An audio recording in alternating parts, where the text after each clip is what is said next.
अभी कुछ दिनों पहले आपके पिताजी का देहांत हुआ, उसके बारे में बताइए कि क्या हुआ था और कब हुआ। पिताजी हमारे खेत ही में रहते थे, खेत बचाते थे।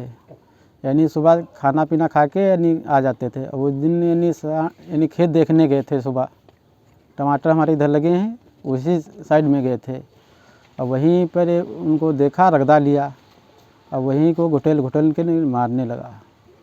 और बाद के पता चला यानी गाँव वालों ने उधर गए, लैट्रिन जब गए तो मालूम हुआ यानी उनको सांड ने मारा। तब उनको हमने उठा के यानी मिश्रिक लेके CHC मिश्रिक को लेके गया, तो डॉक्टर ने उसे देखा तो उनकी मृत्यु हो चुकी थी। अच्छा, और आपका घर कैसे चलता है, क्या करके? घर का इस समय बड़ा यानी परेशानी से रहे, वही खेत को देख रेख करते थे। अब तो कोई देखने ही वाला नहीं। तो ये गाय की वजह से या भैंस के आपका नुकसान हुआ है खेतों में?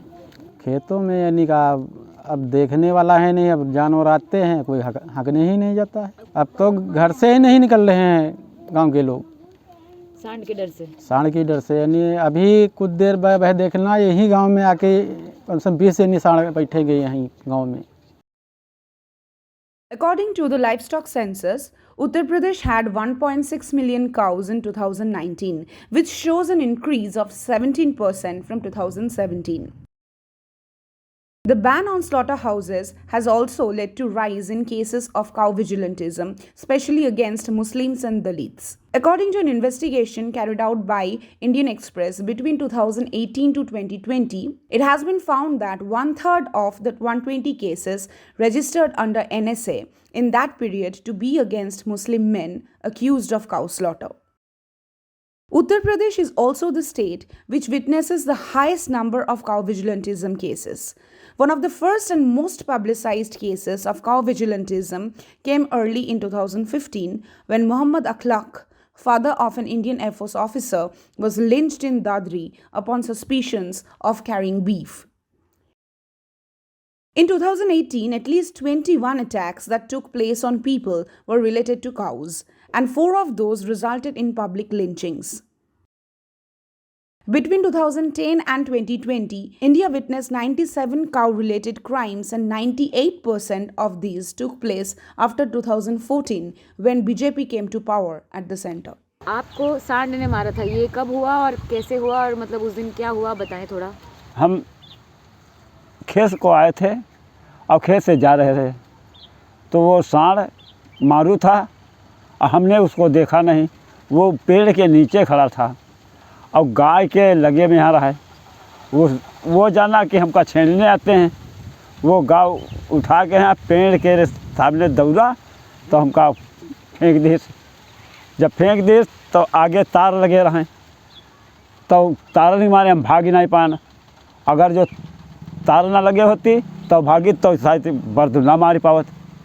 उसी की वजह से हमका यो मार दे तो हमारे चोट लगी रहे। आपके परिवार में एक और किसी का देहांत हुआ है इस तरीके से? हमारे भतीजे का हुआ था। हमारा भतीजा रहा है करण, पिताजी का नाम रहा लल्लू। वो हमारे बड़े भाई का लड़का रहा है। अब वही कि आप घर में छोरा बांधे जा रहे हैं और वो छड़ी हम गाँव से के यहाँ उठा के दही मारी से उनका वही पर। ये जो यहाँ पे गाय भैंस का जो ये जो प्रॉब्लम है, ये बढ़ता जा रहा है कि आपके जो खेत हैं वो खराब होते जा रहे हैं, इसके बारे में मुझे बताएं कि क्या मुसीबतें आ रही हैं आपको? ये मुसीबत आ रही है दीदी कि हम समता सद्भावना यात्रा हमने किया है संगठन किसान मजदूर संगठन में। तो हम कम से कम 40-45 गाँव किया है 8-10 दिन में। तो हर गाँव में सबसे ज़्यादा समस्या तो आ रही है छुट्टा जानवर पे। सबसे ज़्यादा समस्या कि जो बेचारे फसल बो रहे हैं, खेत में मड़ैया पड़ी हैं और लोग बचाए रहे हैं और खाना खाए गए या स्नान करे गए, तनिक देर के लिए चूक गए तो तुरंत खेत में आए के यहाँ सांड चर रहे हैं। और जो अगर एक लड़का या एक लड़की या मतलब अपनी पत्नी या बहू कोई भेज रहे हैं, एक लोग अगर जो तो एक ऐसे सांड एक कोई गाँव, हर गांव में है 1-2 सांड हैं, तो अगर जो अकेले वो सांड को हाँकने जाते हैं तो सांड पलट के तुरंत रपटा लेता है। अगर जो सुरक्षित से अगर जो सांड से बच जाएंगे तो तार से नहीं बचेंगे। तार भी पास में लगे हैं, खेत तार पास में तार भी लगे हैं, खेत में तार लगे हैं। और हमारे ग्राम सभा किनौटी में गांव मढ़िया है, तो उसमें एक सांड ने रामू के पिताजी को मारा था तो उनके 17 टांके लगे थे। तो इसी जब वो उसको मारने लगे तो वो गुहार वहार डाल दिया, तो इधर उधर से लोग आ गए, लाठी डंडा ले ले तो उनको बचा लिया। तब जान तो उनकी बच गई, लेकिन पैर उनका बहुत फटा हुआ है। और एक दिन तो उनके चाचा को वहाँ मार रहा था सांड, मारते मारते ऐसी उनको धमकन आई तो 8-10 दिन तो खटिया पर झेले बेचारे, फिर वो खटिया पर पड़ के ख़त्म हो गए। तो इस समय सांड की तो समस्या, इतनी ज़्यादा समस्या सांड की है, जो जितना ये 5 किलो राशन दे रहे हैं उतना 5 कुंटल हर खेत से फसल से जा रहा है। तो बहुत ज़्यादा समस्या हमारे उत्तर प्रदेश में ये जो छुट्टा जानवर है। आज ही सुबह की हम बात बताएं, एक लड़का भागते भागते आया, आपके खेत में सांड चल रहा है। तो हमने सोचा कि हम चले जाएं, भगा देंगे। जब हमने उसको भगाने गए तो वो हमको रपटा लिया। जब रपटा लिया तो हमने सोचा अब हम अकेले से तो हमसे भगे गए, तो हम गांव में आए, 2-3 लड़कों को बुला के ले गए।